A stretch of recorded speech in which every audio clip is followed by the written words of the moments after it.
कल आप लोगों को प्रकाश की किरणों की उत्क्रमणीयता तथा समांतर पारदर्शी माध्यमों में प्रकाश के अपवर्तन के बारे में बताया गया था। प्रकाश के किरणों की उत्क्रमणीयता, किसी माध्यम में प्रकाश किरणों की उत्क्रमणीयता क्या थी? ANG = 1/GNA, ये बताया गया था, इस पर चर्चा किया गया था।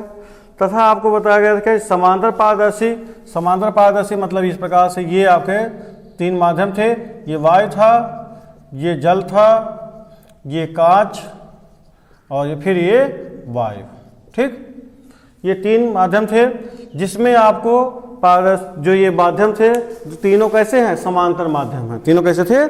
समांतर थे और पारदर्शी माध्यम थे। समांतर और पारदर्शी माध्यमों में प्रकाश का अपवर्तन का सूत्र बताया गया था। क्या चीज?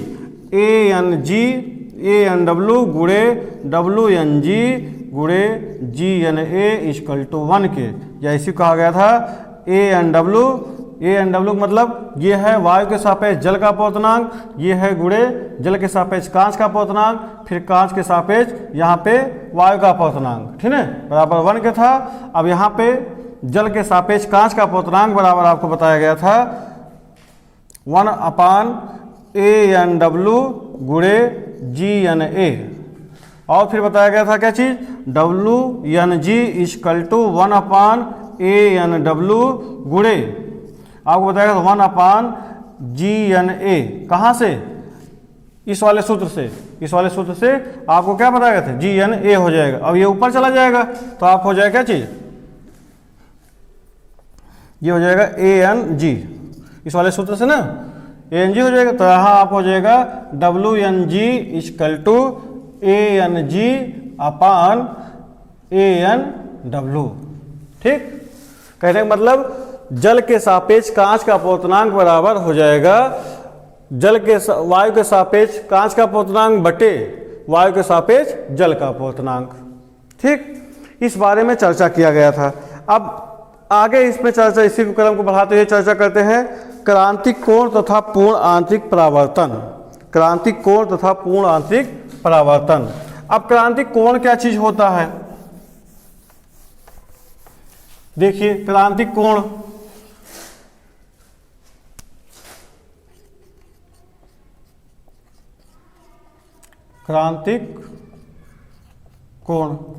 क्या चीज है? ये क्रांतिक कोण। अब जैसे कोई प्रकाश किरण है जो एक माध्यम से दूसरे माध्यम में आ रही है, तो अब यहाँ पे जैसे ये माध्यम बना दिया गया, इधर का माध्यम अलग, इधर का माध्यम अलग हो गया। ये माध्यम आपका है कांच, इधर क्या है? कांच है, इधर क्या है? वायु है। अब कांच है तो क्या हो जाएगा? ये सघन माध्यम हो जाएगा, और वायु है तो कैसा हो जाएगा? ये विरल माध्यम हो जाएगा। ये कैसा हो जाएगा? विरल माध्यम हो जाएगा। ये सघन माध्यम हो जाएगा, ये कैसा हो जाएगा? विरल माध्यम हो जाएगा। अब यहाँ पे एक अभिलंब खींच लेते हैं, अभिलंब हो गई है, ये क्या हो जाएगा? अभिलंब। अभिलंब मतलब समझ रहे ना, जो किसी भुजा को या किसी लंबी भुजा को दो बराबर भागों में बांट दे, और भी क्या? बराबर भागों में अभिलंबवत बांटे, ठीक है, बराबर भागों में बांट देता है, उसके लंबवत बांट रहे हैं। अब कोई प्रकाश किरण जो है इसमें आपतित हो रही है, ये प्रकाश किरण ऐसे आपतित हुई, यहाँ पे O है, ये प्रकाश किरण कैसी हो रही है? आपतित।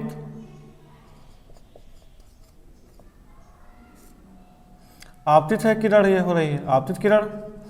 अब जब ये आपतित हो रही है और यहाँ पे कोण कितना बना रहा है? ये I बना रहा है, और सघन माध्यम से विरल माध्यम में आ रहा है। जब सघन माध्यम से विरल माध्यम में आ रहा है तो आपको पहले बताया गया है, जब कोई प्रकाश किरण सघन माध्यम से विरल माध्यम में प्रवेश करती है तो अपने अभिलंब से दूर हट जाती है। तो अपने अभिलंब से क्या हो जाएगी?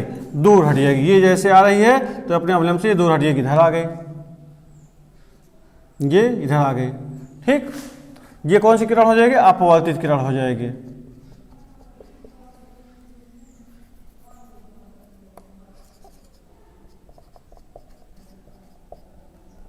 आपतित किरण ये हो जाएगी अपवर्तित किरण। ये कौन सी हो जाएगी? अपवर्तित किरण। ये आपतित किरण हो गई, ये कौन सी हो गई? अपवर्तित किरण हो गई। ठीक, जिसके साथ जो कोण बन रहा है ये आर हो जाएगा, इसे आपतन कोण कहा जाएगा, इसे अपवर्तन कोण कहा जाएगा। ठीक, अब इस कोण के मान को और बढ़ा रहे हैं, इस कोण के मान को हमने यहाँ कर दिया, इतना बढ़ा दिया, इसको आई को यहाँ से कर दिया। आपकी बार जब आई को यहाँ से कर दिया तो ये बढ़ के यहाँ पर हो गया, ये किरण यहाँ से, यानी कि ये कोण बढ़ के इतना हो गया। ठीक, थोड़ा सा और बढ़ा देते इसको, जब थोड़ा सा और बढ़ा देते हैं तो ये आपका जो किरण है तो ये सीधे इस पे चला जा रहा है, दोनों माध्यमों के बीच से होकर चला जा रहा है, यानी कि यहाँ पे कोण कितना बन रहा है? ये 90 अंश का बना ले रहा है। जो 90 अंश का कोण बना, तो यही जो कोण बन रहा है, यही जो कोण बन रहा है, इसी को हम क्रांतिक कोण कहते हैं। इसी को हम क्या कहते हैं? क्रांतिक कोण कहते हैं। तो परिभाषा कहना चाहें तो कह सकते हैं, कैसे कह सकते हैं? किसी सघन माध्यम में बना वह आपतन कोण, किसी सघन माध्यम में बना वह आपतन कोण जिसके लिए विरल माध्यम में बने अपवर्तन कोण का मान 90 अंश हो जाता है।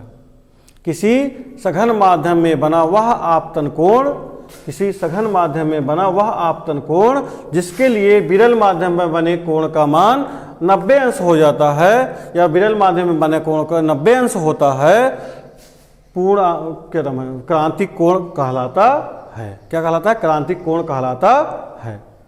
फिर से सुनिए एक बार परिभाषा। सघन माध्यम में बना वह आपतन कोण जिसके लिए विरल माध्यम में बने अपवर्तन कोण का मान 90 अंश होता है, क्रांतिक कोण कहलाता है। क्रांतिक कोण कौन सा कहलाएगा? ये आपतन कोण वाला, ये कहलाएगा क्रांतिक कोण, क्रांतिक कोण। ठीक है ना, ये कहलाएगा क्या चीज? क्रांतिक कोण कहलाएगा। कब? जब इससे जो प्रकाश कर रहा है यहाँ पे अपवर्तन कोण का मान, यानी कि यहाँ पे अपवर्तन कोण का मान, यानी कि आर बराबर कितना हो जाए? 90 अंश हो जाए। आर बराबर कितना हो जाए? 90 अंश हो जाए। तो जो ये आपतन कोण है, कौन सा कोण है? आपतन, आपतन कोण का मान क्या हो जाएगा? क्रांतिक कोण कहलाएगा। किसके लिए? जब अपवर्तन कोण का मान 90 अंश हो जाएगा तब ये मान होएगा। ठीक है ना। तो देखो इसमें फिगर एक बार फिर से बना देते हैं, ध्यान दीजिएगा।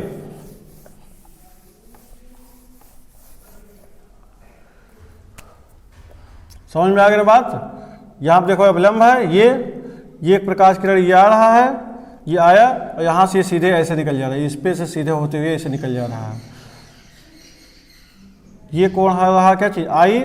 ये कोण पूरा बन रहा है 90 अंश, यानी कि है आर। तो ये आपतित किरण हो रहा है, आपतित किरण। ये आपके होगा कैसी? अपवर्तित किरण। ये क्या है? अभिलंब। ये बिंदु O है, ये आपका AO है, ये OB हो रहा है। ठीक है ना। तो अब यहां पे इसे कहा जाएगा, इस कोण को कहा जाएगा क्या चीज? क्रांतिक कोण, क्रांतिक कोण। परिभाषा क्या कहेंगे? सघन माध्यम, सघन माध्यम में बना वह आपतन कोण जिसके लिए विरल माध्यम में बने अपवर्तन कोण का मान 90 अंश हो जाता है, क्रांतिक कोण कहलाता है। ठीक है। क्रांतिक कोण को, क्रांतिक कोण को C से प्रदर्शित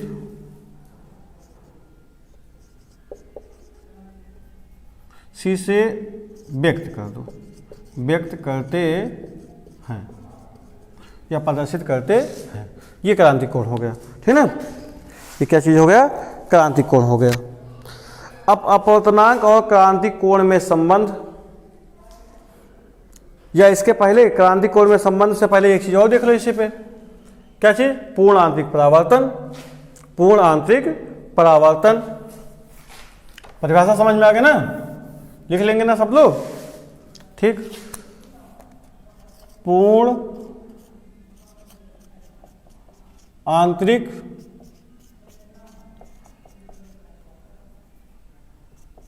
परिवर्तन, पूर्ण आंतरिक परावर्तन, पूर्ण आंतरिक परिवर्तन के बजाय परावर्तन है। पूर्ण आंतरिक क्या हो जाएगा? परावर्तन। पूर्ण आंतरिक परावर्तन, परिवर्तन है पूर्ण आंतरिक परावर्तन। ठीक। अब देखो पूर्ण आंतरिक परावर्तन की बात क्या है। इसी में जैसे ही ये आपका क्रांतिक कोण बनता है, अब उसी से थोड़ा सा ज़्यादा, थोड़ा सा और बढ़ा दिया जाए इसको, इस कोण का मान को थोड़ा सा और बढ़ा देते हैं, थोड़ा सा इस कोण के मान को और बढ़ा देते हैं, यानी कि इतना कर देते हैं। जैसे ही इतना करेंगे तुरंत ही प्रकाश किरण जो ये है, ये इधर से इधर आने लगेगी। क्या हो जाएगी? इधर से इधर आने लगेगी। थोड़ा सा इधर, थोड़ा सा और बढ़ाएंगे तो इधर क्या हो जाएगा? मान 90 अंश से अधिक हो जाएगा। अपवर्तन कोण का मान क्या हो जाएगा? अपवर्तन कोण का मान कितना हो जाएगा? 90 अंश से अधिक। आपतित किरण को थोड़ा सा और झुकाएंगे, यानी कि आपतन कोण के मान को थोड़ा सा बढ़ाएंगे। जैसे ही आपतन कोण के मान को बढ़ाएंगे, ये आपतन कोण इसके मान को क्या करेंगे? मान को बढ़ाएंगे, आपतन कोण के मान को बढ़ाएंगे तो अपवर्तन कोण का मान 90 अंश से क्या हो जाएगा? अधिक हो जाएगा। अपवर्तन कोण का मान, अपवर्तन कोण इसका मान क्या हो जाएगा? इससे 90 अंश से अधिक हो जाएगा। 90 अंश से अधिक यानी कि थीटा, यानी कि 90 अंश से क्या हो जाएगा? अधिक हो जाएगा।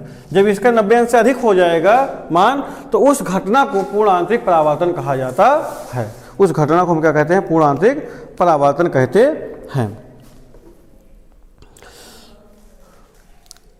अब इसमें जो है आपतन कोण के मान को बढ़ाते जा रहे हैं।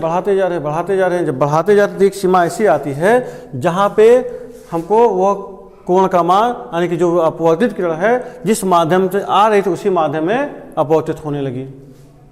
जिस माध्यम से आई थी उसी माध्यम में लौट जा रही है। जब इस माध्यम से आई उसी माध्यम में लौट जा रही है तो इस घटना को पूर्ण आंतरिक परावर्तन कहते हैं। इस घटना को क्या कहा जाता है? पूर्ण आंतरिक परावर्तन कहा जाता है। तो इसमें कह सकते हैं क्या चीज़? अगर परिभाषा देना है पूर्ण आंतरिक परावर्तन का तो कहेंगे क्या चीज़? वह आप सघन माध्यम में बना वह आपतन कोण जिसके लिए विरल माध्यम में बने अपवर्तन कोण का मान 90 अंश से अधिक हो। 90 अंश से क्या हो? अधिक हो। सघन माध्यम में बना वह आपतन कोण जिसके लिए विरल माध्यम में बने अपवर्तन कोण का मान 90 अंश से अधिक हो, तो इस घटना को पूर्ण आंतरिक परावर्तन कहते हैं।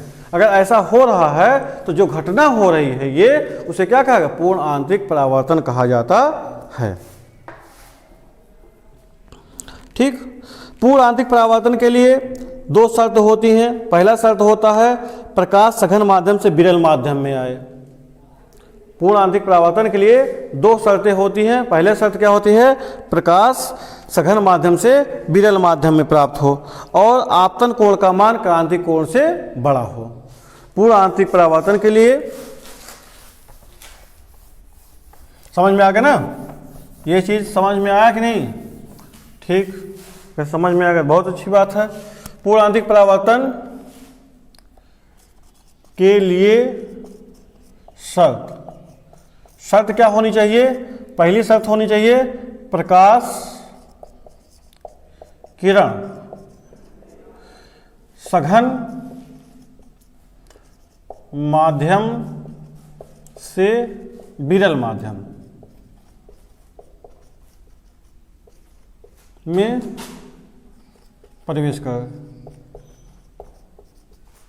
क्या करे? पहले स्टेप होना चाहिए कि प्रकाश किरण जो हो रहा है वो सघन माध्यम से विरल माध्यम में प्रवेश करे, यानी कि सघन माध्यम से विरल माध्यम में आए। ठीक, या चले। दूसरा होना चाहिए दूसरी स्थिति क्या है? दूसरी स्थिति में आपको होना चाहिए आपतन कोण का मान। कितने? आपतन कोण का मान।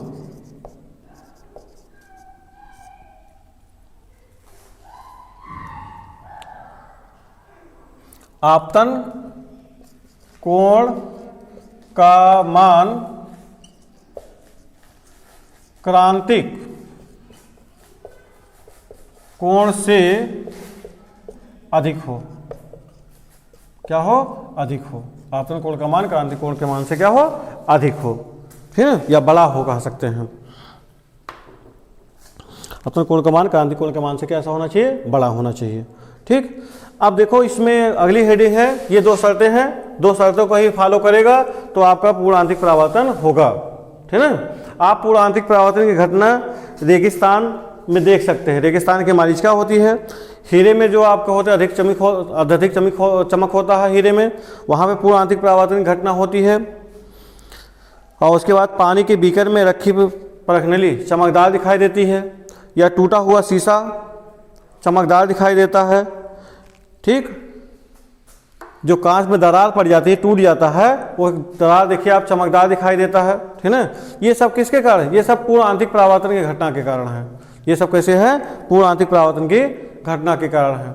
पूर्ण आंतरिक परावर्तन की घटना के कारण से रेगिस्तान में हमको मरीचिका यानी कि कहीं पे भी पानी का आभास होता है। रियल में पानी वहां नहीं होता, लेकिन आभास होता है, ठीक है। चलिए उस पर चर्चा अभी बाद में करेंगे, पहले इसमें चर्चा है क्या चीज? क्रांतिक कोण और अपवर्तनांक में संबंध। क्या चीज है?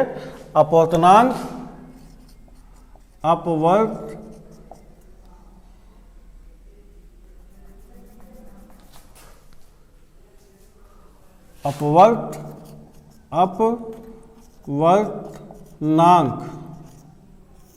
तथा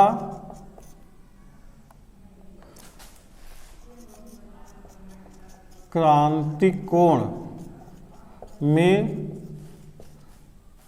संबंध। अपवर्तनांक तथा क्रांतिक कोण में संबंध, है ना। अपवर्तनांक तथा क्रांतिक कोण में संबंध है, तो अपवर्तनांक और क्रांतिक कोण में संबंध। अब कहा गया यदि विरल माध्यम को 1 से और सघन माध्यम को 2 से, जैसे आपका ये है, ये आपका बनाया गया था,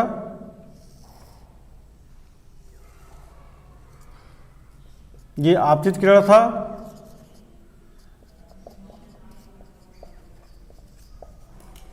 ये अपवर्तित किरण हो रहा है,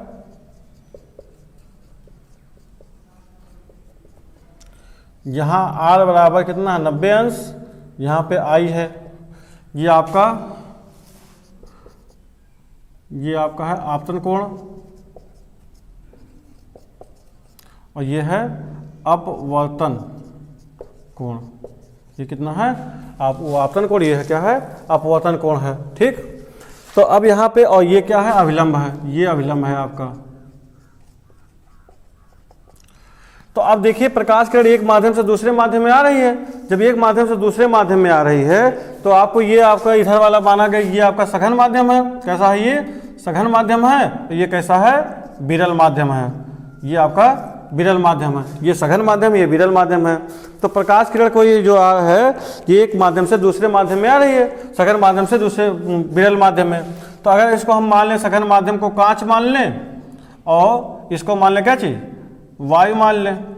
विरल माध्यम को वायु मान लें, सघन माध्यम को कांच मान लें और विरल माध्यम को वायु मान लें। तो आपका स्नेल के नियम से, किसके? स्नेल के नियम से, स्नेल के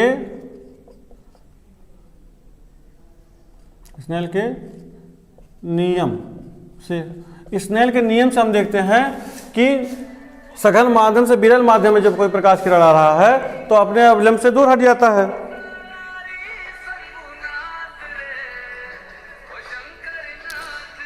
अब अवलंब से दूर हट जाता है, ठीक। तो अवलंब से जब दूर हट जाता है तो उसमें आप देख रहे हैं यहाँ पे अवलंब से दूर हटे, ये 90 अंश का कोण बन रहा है। ये कितने बन रहा है? 90 अंश का कोण बन रहा है। तो स्नेल के नियम से आपका हो जाएगा A GNA equal to sine I upon sine R, sine I upon sine R, GNA equal to sine I upon sine R. तो अब यहाँ पे R बराबर आपको दिया गया, R बराबर दिया गया 90 अंश और I बराबर दिया गया C, क्योंकि क्रांति कोण को हम C से प्रदर्शित करते हैं। ये आपको हो गया C, ठीक। तो जब C होगा तो अब इसके स्थान पर इतना रख दिया तो आपको हो जाएगा GNA equal to sine C upon sine 90, और साइन 90 का मान होता है 1, तो आपको हो जाएगा GNA इक्वल टू हो जाएगा साइन C के। तो इसको लिख सकते हैं, इसको लिख सकते हैं क्या चीज, अब इसको परिवर्तित करेंगे तो आपको हो जाएगा, ये इसको लिखा जाएगा 1 अपान ANG, 1 अपान ANG बराबर साइन C लिख सकते हैं, या साइन C बराबर लिखा जा सकता है 1 अपान ANG, साइन C बराबर आपको हो जाएगा ANG। ये क्रांति कोण और अपवर्तनांक में क्या है, संबंध है। ये क्रांति कोण और अपवर्तनांक में संबंध होता है, ठीक है। समझ में आई बात। ये आपका होगा क्या जी, आपतित किरण है, ये आपका आपतन कोण, यानी कि आपतन कोण ये क्रांति कोण के बराबर होगा C के, I बराबर C के, और ये R बराबर 90 अंश के है। R बराबर कितने का है, 90 अंश के है। ये सघन माध्यम है, ये विरल माध्यम है, ठीक। तो यहाँ आपका स्नेल के नियम से GNA यानी कि कांच से वायु में आ रहा है, तो GNA यानी कि कांच के सापेक्ष वायु का अपवर्तनांक, कांच के सापेक्ष वायु का अपवर्तनांक बराबर sine I upon sine R। अब R बराबर 90 अंश है, I बराबर कितना C है, तो आप GNA यानी कांच के सापेक्ष वायु का अपवर्तनांक बराबर साइन C अपान साइन 90, और साइन 90 का मान होता है 1, तो इसलिए आपको हो जाएगा GNA equal to sine C के। तो इसको लिखा जा सकता है क्या चीज, 1 अपान ANG, 1 अपान ANG कहाँ से, यहाँ से दिखाना चाहे दिखा सकते हैं, GNA equal to 1 upon ANG होता है, है ना। इतना संबंध होता है जो आपको पहले उत्क्रमणता वाला बताया गया, वहां से ये संबंध हो गया। ये यहाँ से आपको इतना लिख दे तो C बराबर साइन C बराबर 1 अपान ANG हो जाएगा, ठीक है। या इसको ऊपर लेकर तो ये नीचे हो जाएगा, ऐसे भी लिखा जा सकता है आपका ANG बराबर 1 अपान साइन C, ऐसे भी लिखा जा सकता है ये ANG बराबर 1 अपान साइन C, ठीक है। तो ये आपका हो जाएगा क्रांति कोण और अपवर्तनांक में संबंध, क्रांति कोण और अपवर्तनांक में संबंध। क्रांति कोण का मान, क्रांति कोण का मान, क्रांति कोण का मान लाल रंग के लिए, किसके लिए, मान लाल रंग के लिए, लाल रंग के लिए क्रांति कोण का मान लाल रंग के लिए अधिकतम, के लिए अधिकतम तथा बैंगनी रंग के लिए, बैंगनी रंग के लिए न्यूनतम होता है। क्रांति कोण का मान लाल रंग के लिए अधिकतम तथा बैंगनी रंग के लिए क्या होता है, न्यूनतम होता है, ठीक।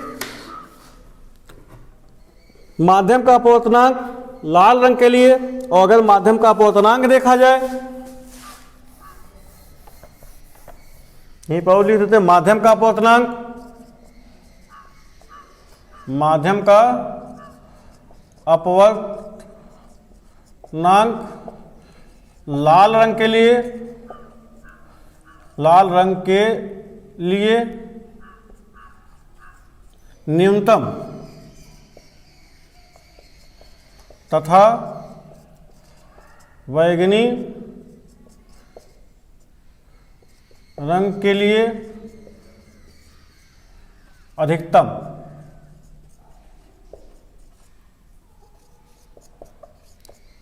होता है। अपवर्तनांक उल्टा देख रहे हैं, दोनों में हो रहा है। अपवर्तनांक लाल रंग के लिए न्यूनतम तथा बैंगनी रंग के लिए अधिकतम, और क्रांति कोण लाल रंग के लिए अधिकतम और बैंगनी रंग के लिए न्यूनतम। क्रांति कोण का मान लाल रंग के लिए अधिकतम और बैंगनी रंग के लिए न्यूनतम, और यहाँ पे माध्यम का अपवर्तनांक लाल रंग के लिए न्यूनतम तथा बैंगनी रंग के लिए अधिकतम होता है, ठीक। अब इसमें देखिए, अब पूर्ण आंतरिक परावर्तन का दैनिक जीवन में कुछ उपयोग है। पूर्ण आंतरिक परावर्तन का दैनिक जीवन में उपयोग है। तो पूर्ण आंतरिक परावर्तन की घटना आपको बताया गया क्या चीज होता है। तो उसमें दैनिक जीवन के उपयोग में पूर्ण आंतरिक परावर्तन का, जिसमें है पहला है रेगिस्तान की मारीचिका। पूर्ण आंतरिक परावर्तन में रेगिस्तान की मारीचिका।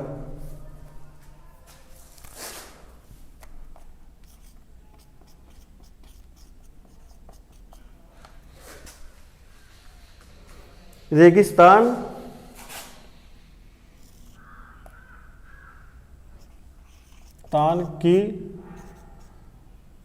रेगिस्तान की मारीचिका। रेगिस्तान की मारीचिका। रेगिस्तान की मारीचिका में होता क्या चीज है, जैसे हमारी पृथ्वी है, ये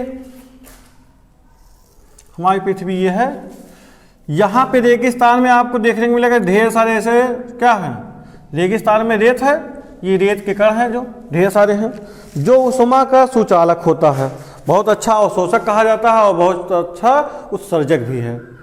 रेगिस्तान जो ये आपका रेत है, ये उष्मा का बहुत अच्छा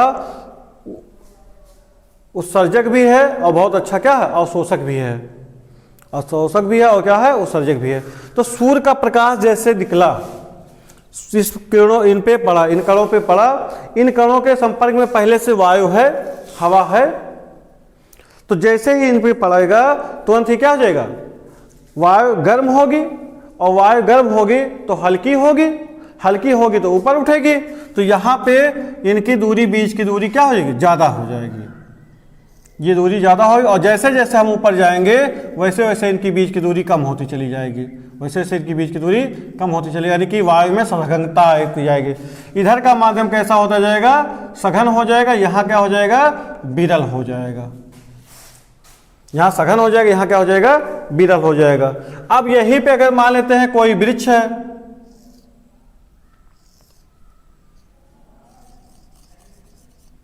ये कोई वृक्ष है, और यहाँ पे कोई व्यक्ति खड़ा है, यहाँ पे कोई व्यक्ति खड़ा हुआ है, ये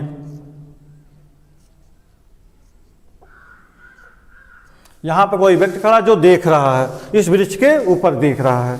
इस वृक्ष को जब देख रहा है तो यहाँ से प्रकाश किरण चलेगी, यहाँ से प्रकाश किरण चलेगी, प्रकाश किरण चलेगी तो यहाँ पे आई, अब यहाँ पे आई तो यहाँ पे देखिए यहीं पे जैसे आ जाएगी तो यहाँ अवलंब बनेगा, तो अवलंब से क्या, ये दूर हटेगा थोड़ा सा, फिर यहाँ पे आया, फिर अवलंब से दूर हटेगा, फिर यहाँ पे अवलंब से दूर हटता चला जा रहा है, ये ऐसे ऐसे ऐसे बढ़ रहा, अवलंब से दूर हटता चला जा रहा है, ठीक है ना। ये अब यहाँ पे जब आ जाएगा तो यहाँ पे ऐसा हुआ तो इतने क्रांतिकोण बन गए ये कि यहीं से फिर लौटना शुरू हो जाएगा, ये यहीं से क्या हो जाएगा, ये लौटना शुरू हो जाएगा यहीं। और थोड़ा सा नीचे तक दिखा देते हैं,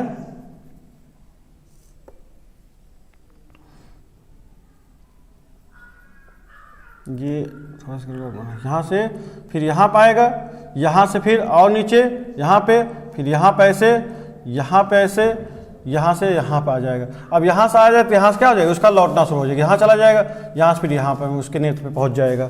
ठीक, इस प्रकार से पहुँच रहा है। अब इस प्रकार से जब पहुँच रहा है तो हमको ये दिख रहा है यहाँ पे ना, तो इसको हम आगे बढ़ाएंगे तो ये क्या हो जाएगा, ये हमको नीचे दिखेगा, यहाँ कहीं पे, ये कहाँ दिखेगा, हम देखेंगे तो यहाँ कहीं पे नीचे हमको ये वृक्ष जो है हमको ऐसे ही यहाँ पे दिखेगा उल्टा। और जब उल्टा दिखने लगेगा तो उल्टा दिखने का मतलब क्या हो रहा है, क्या चीज, उल्टा दिखने का मतलब हो रहा है कि हमको कहीं पे वहाँ पानी का आभास हो रहा है, कि क्योंकि प्रतिबिंब अगर किसी वस्तु का उल्टा दिखता है तो वो पानी में दिखता है, ज़्यादातर पानी में या दरों में होता है। दरों में दिख रहा है तो दरों में दिखने का मतलब हमारा मानते हैं कि हम पानी यहाँ पे है, रेगिस्तान में हम पानी खोज करें तो हमको यहाँ पानी दिखेगा। लेकिन जब हम यहाँ से यहाँ आएंगे तो हमको दिखेगा यहाँ पे भी जैसे रेगिस्तान यहाँ पे था वैसे रेगिस्तान यहाँ पे है। तो इसी घटना को कहा जाता है रेगिस्तान की मारीचिका, कि केवल जो पानी का आभास कराए, रियल में ना हो, वहाँ पे पानी का आभास करा रहा है तो वहाँ पे रेगिस्तान की मारीचिका होता है। यहाँ पे ये घटनाएं जो हो रही ये आपके सघन माध्यम से विरल माध्यम में आ रही प्रकाश किरण, और जब सघन माध्यम से विरल माध्यम में आती है प्रकाश किरण, आपको पता है कि वो अवलंब से दूर हटती जाती हैं। जब अवलंब से दूर हटती जाती हैं तो एक समय ऐसा आता है जहाँ पे वो पूर्ण आंतरिक परावर्तन उसका हो जाता है, इसमें ऐसा आता है जहाँ पर उसका पूर्ण आंतरिक परावर्तन हो जाता है, और पूर्ण आंतरिक परावर्तन होने के बाद ये देखते हैं तो ये घटना आपके रेगिस्तान की मारीचिका कहलाती है। ठीक, यहाँ पे आपका दिखाना चाहती है आपका सघन माध्यम, यानी कि यहाँ पे गर्म वायु हो जाएगी, गर्म वायु, और यहाँ पे क्या ऐसी है ठंडी।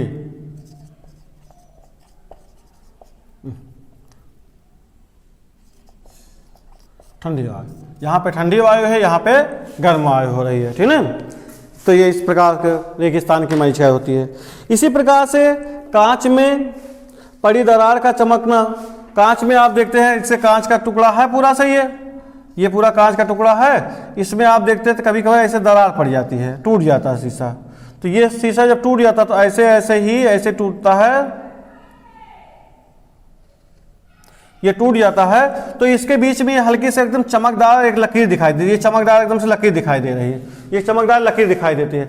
ये क्या होगा, क्योंकि ये कांच है, यहाँ पे वायु भर गया है, यहाँ क्या भर गया है, वायु भरा है, यहाँ पे क्या है, बीच में वायु है, और दोनों साइड में यहाँ पे क्या है, कांच यहाँ पे है और इधर भी कांच है, और जब कांच है यहाँ बीच में वायु है। अब प्रकाश किरण जब कांच में पड़ी तो यहाँ पे पड़ रही जब, तो ये क्या होगा, सघन माध्यम से विरल माध्यम में जा रहा है, सघन माध्यम से कहाँ जा रहा है, विरल माध्यम में जा रहा है, और जब विरल माध्यम में सघन माध्यम से विरल माध्यम में जा रहा है तो वहाँ पर उस घर क्या हो जाए, पूर्ण आंतरिक परावर्तन हो जाता है।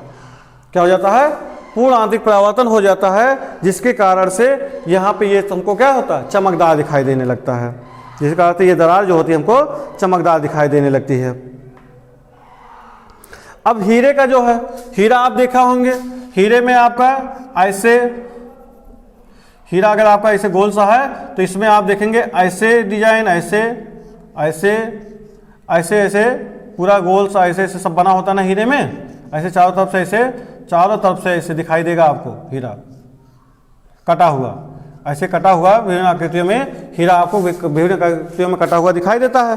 जब विभिन्न आकृतियों में कटा हुआ दिखाई देता है तो वायु के सापेक्ष हीरे का अपवर्तनांक 2.4 होता है, वायु के सापेक्ष हीरे का अपवर्तनांक कितना होता है, 2.4 होता है। हीरा वायु के लिए क्रांतिक कोण 24 अंश होता है, और वायु और हीरे के लिए क्रांतिक कोण का मान, यानी कि हीरे मतलब आपका हो जाएगा, मान लीजिए हीरा यानी कि एच एन ए, हीरा और वायु के लिए क्रांतिक कोण का मान कितना होता है, 24 अंश होता है। यहाँ पे साइन के लिए 1/c, साइन c आपका हो जाए कितना, 24, यानी कि c बराबर कितना है, 24 अंश है। क्रांतिक कोण का मान कितना होता है, 24 अंश होता है। क्रांतिक कोण का मान कितना होता है, 24 अंश होता है।